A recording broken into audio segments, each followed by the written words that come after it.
Hello guys! Welcome to another vlog. It's me, Mayan, in Brazil. At yung first video ko for this year, 2025. At yun talaga yung isa sa mga New Year resolution guys, ang maging consistent sa pag-upload ng video. Kaya sa mga hindi pa nakasubscribe dyan, please subscribe para hindi ganahan naman akong mag-vlog at mag-upload ng video. Kung may tanong pala kayo guys tungkol sa dito sa Brazil or anong gusto nyo sagutin ko, na gusto nyo i-vlog ko, please comment down below para may topic tayo sa next video ko para hindi ako mawalan ng topic. Anyways guys, marami akong nababasa na tanong or comment na nagtatanong kung maganda bang manirahan dito sa Brazil or ano bang advantage sa paninirahan dito sa Brazil compare sa Pilipinas. Yan yung sasagutin ko ngayon sa aking vlog. But first of all guys, may ikikwento ako sa inyo. Recently lang nangyari, no? May isa akong kaibigan, nagkaroon siya ng sakit. Ayan, sakit. Ang sakit na guys is may bara sa puso niya guys. Kaya kailangan siya operahan, kailangan tanggalin yung bara sa puso niya guys. Alam niyo ba yung nangyari guys? Dinala siya sa ospital, tapos inoperahan siya doon, naging successful naman yung operation guys. At ito yung pinaka good news guys. Ni piso wala siyang nabayaran dito sa hospital dito sa Brazil guys. Yung lahat ng mga test na ginawa sa kanya, yung pag-stay niya sa hospital na ilang araw, may libre pang pagkain guys. Ni piso wala siyang nabayaran, hindi siya pinabayad. At yan yung pinaka-advantage dito sa Brazil guys. When it comes to health benefits guys, talagang libre dito guys. Basta may CPF ka lang, kahit anong lahi mo dito, Brazilian ka man o hindi, meron kang health benefits na makukuha talaga guys.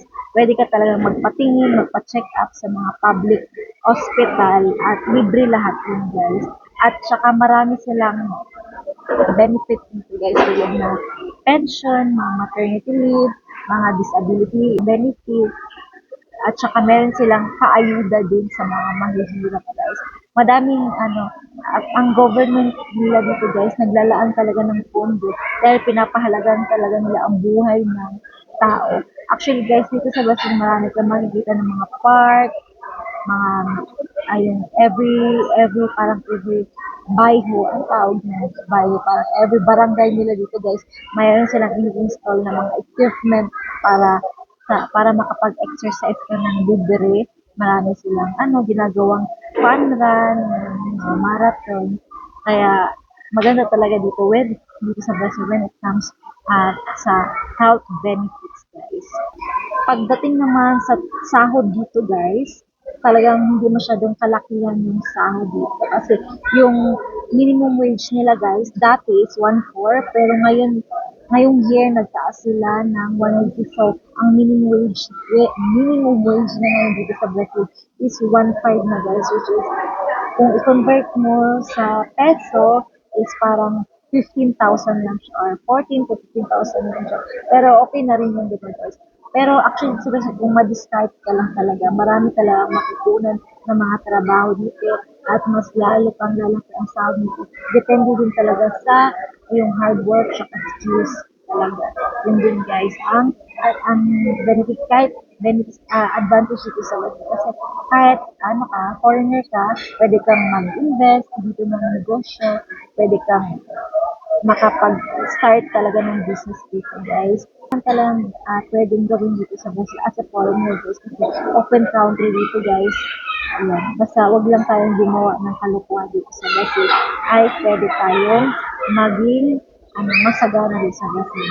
Hope so guys. Ako ang tatanungin guys, kung maganda bang tumira dito sa Brazil or manirahan dito sa Brazil. Para sa akin, gusto kong dito tumanda. Ayan.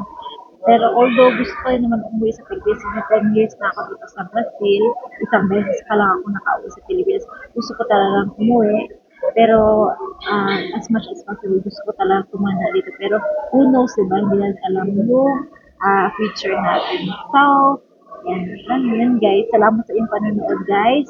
Sana magustuhan niyo yung video ko. Sa mga hindi pa nakasubscribe, Please subscribe.